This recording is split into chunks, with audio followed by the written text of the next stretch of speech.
আসসালামু আলাইকুম। শেখদি আব্দুল্লাহ মোল্লা school and কলেজের পক্ষ হতে আমি নওরিন সুলতানা আখন্দ আজকের অনলাইন ক্লাসে তোমাদেরকে স্বাগত জানাচ্ছি। শিক্ষার্থী বন্ধুরা, তোমাদের জন্য আমি গণিতের আরো একটি ক্লাস আজকে করব। গণিতের বীজগণিত অংশে অনুশীলনী 11.1 অর্থাৎ আমরা বীজগণিতীয় অনুপাত ও সমানুপাত এই অংশে ছিলাম। তাহলে তারই আরেকটি ক্লাস আমরা আজকে করতে যাচ্ছি। প্রথমে আমি 8 নম্বরের গ তোমাদের জন্য উপস্থাপন করব। তো তোমরা প্রত্যেকে খেয়াল করো। 8 এর গতে কি বলা হয়েছে স্টুডেন্টস? বলা হয়েছে যে সমাধান করো 81 * 1 - x divided by 1 plus x whole cube is equal to 1 plus x divided by 1 minus x। তাহলে এই প্রবলেমটি হতে আমরা মূলত আমাদের x এর মানটিকে নির্ণয় করতে চাইছি। তাহলে আমরা শুরু করি। দেওয়া আছে 81 * 1 minus x divided by 1 plus x whole cube is equal to 1 plus x divided by 1 minus x।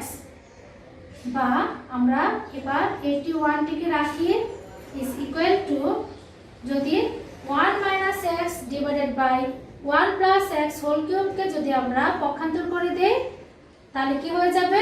এটি উল্টে যাবে, অর্থাৎ 1 plus x divided by 1 minus x whole cube হয়ে যাচ্ছে। তাহলে কি থাকবে? 1 plus x divided by 1 minus x তো আমাদের আগেই ছিল into, খেয়াল করো স্টুডেন্টস, তাহলে আমাদের এখানে এটি উল্টে কি হবে? 1 plus x divided by 1 minus x whole cube বা 81 is equal to 1 plus x 1 plus x। এখানে একটা খেয়াল করো স্টুডেন্টস, এখানে 1 plus x একটা, 1 plus x তিনটা, মোট কত হলো? 1 plus x চারটা। তাহলে 1 plus x divided by 1 minus x এখানে কয়টা? একটা আর তিনটা, মোট কয়টা? চারটা। তাহলে 1 minus x whole to the power 4। বা এই পর্যায়ে এসে আমরা যা করব তা হলো আমরা যদি 1 plus x divided by 1 minus x whole to the power 4 is equal to 81 থেকে 3 to the power 4 হিসেবেও লিখে দিতে পারি। 3 কে যদি 4 বার গুণ করা হয় তাহলে কিন্তু 81 পাওয়া যায়। তাহলে আমরা এটি করলাম। তাহলে দেখো তো বাম পক্ষ এবং ডান পক্ষ দুটিতে তো পাওয়ার একই রকম, তাহলে পাওয়ারটাকে আমরা ক্যান্সেল করে দেই। তাহলে বা 1 plus x divided by 1 minus x is equal to কত হলো? 4। এবার এসে আমরা কি করব? আর এ গুণন করে দিব। তাহলে বা 1 plus x is equal to 3 দিয়ে গুণ করলে 3 minus 3x বা x is 3x minus 3x কে পক্ষান্তর করলে plus 3x is equal to 3 থাকুক, আর 1 টিকে পক্ষান্তর করলে minus 1 বা এখানে কত পাচ্ছি আমরা? 3x plus x is equal to 4x is equal to কত? 3 minus 1 কত? 2 বা x is equal to 2 divided by 4 1 divided by 2, অর্থাৎ 2 দিয়ে 4 কে ভাগ করলে কত পাবো আমরা? 1 divided by 2 পাচ্ছি। সুতরাং x is equal to কত? 1 divided by 2। তাহলে দেখলে স্টুডেন্টস আমরা এর একটি মান পেয়ে গিয়েছি। তাহলে x is equal to half এটা আমরা বলতে পারি। আরেকভাবে আমরা করতে পারি, খেয়াল করো, 1 plus x divided by 1 minus x to the power 4 is equal to 81 কে আমরা 9 স্কয়ার লিখে দিতে পারি। তারপর যা হবে যে এখান থেকে স্কয়ার 4 আর 9 স্কয়ার যেটা ছিল দুটি পাওয়ার এখানে বাদ যাচ্ছে। তাহলে 1 plus x divided by 1 minus x whole square is equal to, যেহেতু 9 থাকবে 9 টার স্কয়ার আছে, স্কয়ারটিকে যদি পক্ষান্তর করি তাহলে plus minus square root of হয়ে যাচ্ছে। তাহলে আমাদের সেখান থেকে মানটা আসবে কত? 1 plus x divided by 1 minus x is equal to plus minus 3। তারপর এই পর্যায়ে এসে আমরা একবার 3 এর মানটিকে প্লাস ধরে ক্যালকুলেশন করলে তাহলে আমরা কি পাবো? হাফ পাবো। আবার যদি 3 এর মানটিকে মাইনাস ধরে ক্যালকুলেশন করো তাহলে আরেকটি মান তোমরা পাবে, অর্থাৎ x এর তোমরা মোট দুইটি মান পেয়ে যেতে পারো প্লাস মাইনাস দিয়ে। তাহলে তোমরা এভাবে করে দিতে পারবে। এবার আসো যে আমরা নেক্সট প্রবলেমে যাচ্ছি। আমাদের নেক্সট প্রবলেমটি হলো আমরা 9 এর ক নাম্বারটি উপস্থাপন করছি। এখন 9 ক আমি তোমাদের জন্য দেখাচ্ছি। 9 কতে আছে a divided by b is equal to b divided by c is equal to c divided by d হলে দেখাও যে a cube plus b cube divided by b cube plus c cube is equal to b cube plus c cube divided by c cube plus d cube। তাহলে আমাদের কি দেওয়া আছে সেটি দেখি। দেওয়া আছে, আমরা মানগুলো বসিয়ে দেই। a divided by b is equal to b divided by c is equal to c divided by d, এটা আমাদের দেওয়া আছে। তাহলে খেয়াল করো এই পর্যায়ে এসে আমরা একটি ধ্রুবক রাশি ধরে নিব, প্রত্যেকটির মান আমরা একটি ধ্রুবক রাশির সঙ্গে সমান ধরে নিব। তাহলে a divided by b is equal to b divided by c is equal to c divided by d is equal to কি বললাম k, অর্থাৎ a divided by b এর মান k, b divided by c এর মান k এবং d c divided by d এর মান k, যেহেতু প্রত্যেকটা অনুপাত কিন্তু এখানে সমান এখানে ধরা হয়েছে। তাহলে এবার আমরা এই কাজটি করে নিব। এখন প্রথমে এই c divided by d is equal to k দিয়ে আমরা কাজটি করে নিচ্ছি। c divided by d is equal to k, তাহলে সুতরাং c is equal to কত হবে dk, d কে যদি আমরা আর k এর সঙ্গে গুণ করে দেই c divided by c is equal to dk। আবার আমরা b divided by c is equal to k এটি নিয়ে আসি, b divided by c is equal to k এটা আমরা আনলাম। তাহলে খেয়াল করো স্টুডেন্টস, তাহলে বা b is equal to c k, তাহলে সুতরাং b is equal to c এর মানটি কত dk, তাহলে c এর মানটি আমরা যদি বসাই dk into k তাহলে কত হলো dk স্কয়ার। এবং আমরা এখন a divided by b is equal to k দিয়ে কাজ করব। তাহলে a divided by b is equal to k বা a is equal to b k, তাহলে সুতরাং a is equal to b এর মানটি কত পেলাম dk স্কয়ার। তাহলে b এর মানটি যদি এখানে বসাই dk স্কয়ার into k কত হলো dk কিউব। স্টুডেন্টস খেয়াল করো আমরা c এর একটি মান পেয়েছি, b এর একটি মান পেয়েছি এবং a এরও একটি মান পেয়েছি। এবার আমরা left side is equal to right side দেখাতে চাচ্ছি। তাহলে left side is equal to, left সাইডে আমাদের কি আছে a cube plus b cube, a cube plus b cube divided by b cube plus c cube. এবার শুধুমাত্র মানগুলো বসিয়ে দাও। a না লিখে আমরা কি লিখতে পারি dk কিউব, তার উপর আমরা কি দেব কিউব দিব। b এর মানটি না লিখে b এর মানটি কত dk স্কয়ার, তাহলে dk square whole cube divided by b এর মানটি আমরা বসাচ্ছি dk square whole cube plus c এর মানটি কত dk, তাহলে dk হোল কিউব, তাই তো।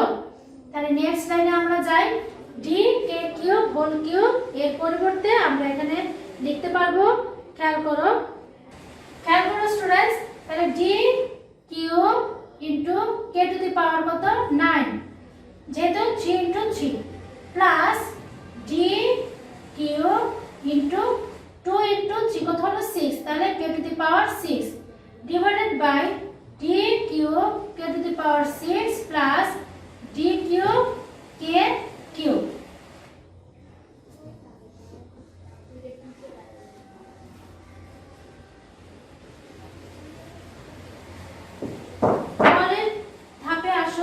এখান থেকে d কিউব আমরা কমন নেই d কিউব, আর k to the power 9 k to the power 6 থেকে k টু দি পাওয়ার 6 যদি কমন নেই তাহলে এখানে কত থাকবে k to the power 3 plus 1, অর্থাৎ k কিউব প্লাস 1, এইটুকু আমরা পেলাম ডিভাইডেড বাই এখান থেকে d কিউব আমরা কমন নিচ্ছি এবং k টু দি পাওয়ার 6 এবং k কিউব থেকে আমরা k কিউব কমন নিলে এখানে কত থাকবে প্লাসের প্রথম পোরশন থেকে k cube plus k d আমরা নিয়ে নিলাম, তাহলে 1 থাকছে।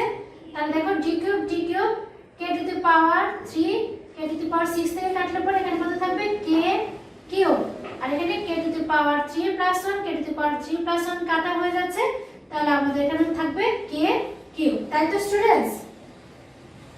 তাহলে আমরা এই বাম পক্ষের একটি মান পেলাম কত, k কিউব।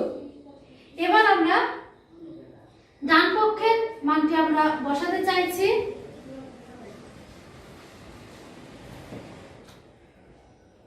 রাইট সাইডে কি আছে, b cube plus c cube, b cube plus c cube divided by c cube plus d cube, c cube plus d cube is equal to b এর একটি মান আমরা পেয়েছিলাম, তাহলে b এর মান বসাবো, c এর মান বসাবো, তাহলে b এর একটি মান পেয়েছিলাম, b এর মান পেয়েছিলাম d k স্কয়ার, তাহলে আমরা d k স্কয়ার বসিয়ে দিচ্ছি হোল কিউব প্লাস c এর মানটি শুধুমাত্র পেয়েছিলাম d k, তাহলে d k তার উপরে কিউব ডিভাইডেড বাই c এর মানটি d k cube plus d কিউবের মান তো আমরা বের করে নেই, তাহলে d cube is equal to দেখো d cube k to the power 6 plus d cube k cube divided by এখানে আমরা কি পাবো d cube k cube plus d cube is equal to এখান থেকে আমরা d cube k to the power k cube আমরা common নিলে এখানে থাকবে কি k কিউব প্লাস 1, নিচের পোরশন থেকে যদি আমরা d কিউব কমন নেই তাহলে k cube plus 1, k cube plus 1 k cube plus 1 cancel, d cube cancel, শুধুমাত্র কি থাকবে k কিউব। আমরা কিন্তু রাইট সাইডের মানটিও k কিউব পেয়েছি এবং লেফট সাইডের মানটিও k কিউব পেয়েছি, তাহলে আমরা সুতরাং left side is equal to right side, সুতরাং left side is equal to right side আমাদেরকে কি করতে বলা হয়েছে, দেখাতে বলা হয়েছে, তাহলে আমরা লিখে দিতে পারি কি left side is equal to right side is equal two short.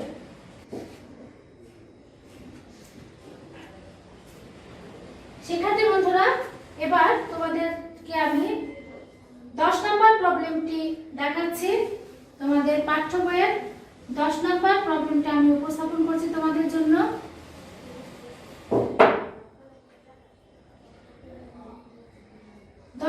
বলা হয়েছে x is equal to 4ab divided by a plus b হলে দেখা যাচ্ছে x plus twice a divided by x minus twice a plus x plus twice b divided by x minus twice b is equal to 2, যেখানে a is not equal to b। তাহলে আমাদের কি দেওয়া আছে সেখান থেকে আমরা প্রবলেমটি শুরু করি। দেওয়া আছে x is equal to 4ab divided by a plus b। খেয়াল করো students, x is equal to 4ab K 2 into twice a into twice b আমরা এভাবে লিখতে পারি divided by a plus b। তাহলে বা twice a কে যদি আমরা বাম পাশে নিয়ে আসি তাহলে এটি গুণ ছিল ভাগ হয়ে যাবে, তাহলে x divided by twice a is equal to twice b divided by a plus b আমাদের থাকবে। এরপর যে এসে আমরা যোজন বিয়োজন করব। যেহেতু আমাদের প্রবলেমটিতে দেখো যে দেখাও যে x plus twice a divided by x minus twice a, যেহেতু আমরা x divided by twice a পেয়েছি তাহলে এটাকে যদি আমরা যোজন বিয়োজন করি তাহলে এই প্রথম পোরশনটি আমরা পাবো।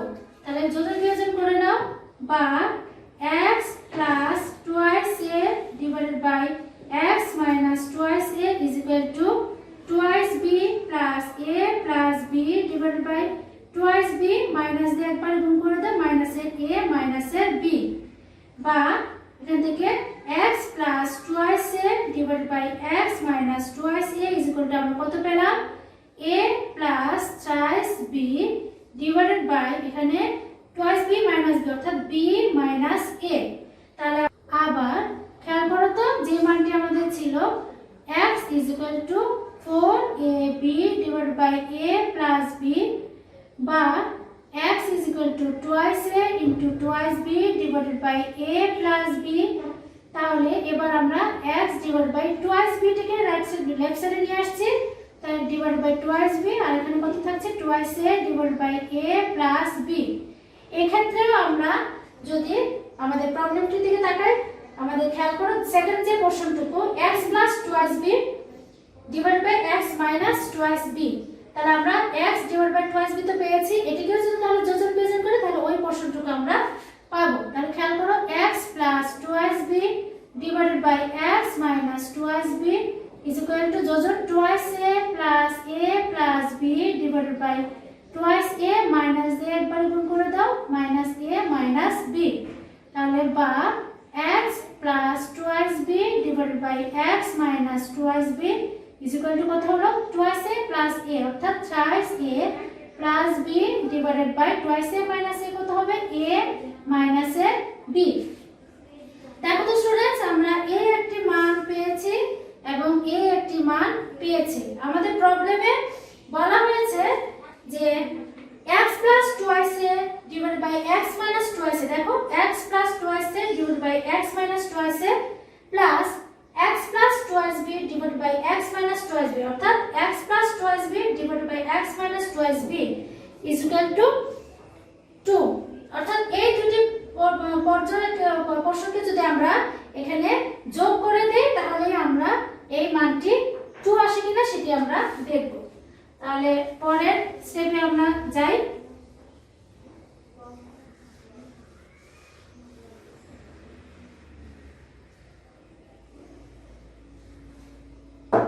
তাহলে আমরা বলতে পারি কি লেফট সাইড, তাহলে left side is equal to কত আছে x plus 2a, x plus 2a divided by x minus 2a plus x plus 2b divided by x minus 2b is equal to x plus 2a divided by x minus 2a না লিখে আমি তার মানটি বসিয়ে দেই a plus 3b divided by b minus a plus এই x plus 2b divided by x minus 2b মানটি বসিয়ে দেই 4a plus b divided by a minus b। খেয়াল করো তো স্টুডেন্টস, আমাদের এই পোরশনে আমরা হরে b minus a দেখতে পাচ্ছি প্রথম অংশে এবং পরের অংশে দেখতে পাচ্ছি কি a minus b। তাহলে পরের অংশ থেকে যদি আমরা একটি মাইনাস কমন নেই তাহলে কি হয়ে যাবে a plus 4b divided by b minus a।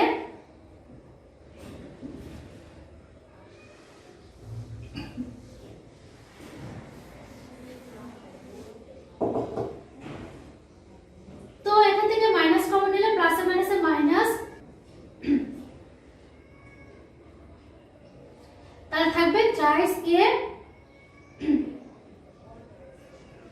Plus b divide by, যেহেতু মাইনাস আমি কমন নিয়ে নিলাম তাহলে থাকবে কি b মাইনাস a। তাহলে দেখো দুইটি অংশেরই হর আমার একই রকম হয়ে গেল। যদি আমরা এখন সরল করে দেই তাহলে লসাগুটি কত আসবে হরে b মাইনাস a। তাহলে b মাইনাস a দিয়ে b মাইনাস a কে ভাগ করলে ভাগফল থাকবে 1, 1 দিয়ে প্রথম অংশটির লবকে গুণ করলে পরে 1 প্লাস 3b মাইনাস দাও, তাহলে b মাইনাস a ভাগ করলে ভাগফল 1, 1 দিয়ে যদি এটিকে গুণ করি তাহলে 3a plus b is equal to a plus 3b minus দিয়ে গুণ করে মাইনাস এর 3a plus A minus A b minus a is equal to, এখানে আমরা কি করছি 3b মাইনাস b অর্থাৎ 2b minus a minus 3a, a minus 3a কে আমরা কি করব 2a divided by b minus a। তাহলে আমরা লব থেকে যদি 2 কমন নেই তাহলে b minus a divided by b minus a। তাহলে খেয়াল করো তো লব এবং হরে b মাইনাস a কেটে দাও তাহলে ইজ ইকুয়াল টু কত 2। তাহলে আমাদের রাইট সাইডের সঙ্গে মিলে গিয়েছে। তাহলে রাইট সাইডে আমাদের কি আছে 2, তাহলে ইজ ইকুয়াল টু আমরা কত বলতে পারি is equal to right side. তাহলে অর্থাৎ আমরা এই অংশ থেকে এটিও প্রমাণ করতে পারলাম কি left side is equal to right side. আমাদেরকে দেখাতে বলা হয়েছে, আমরা লিখলাম left side is equal to right side শোন।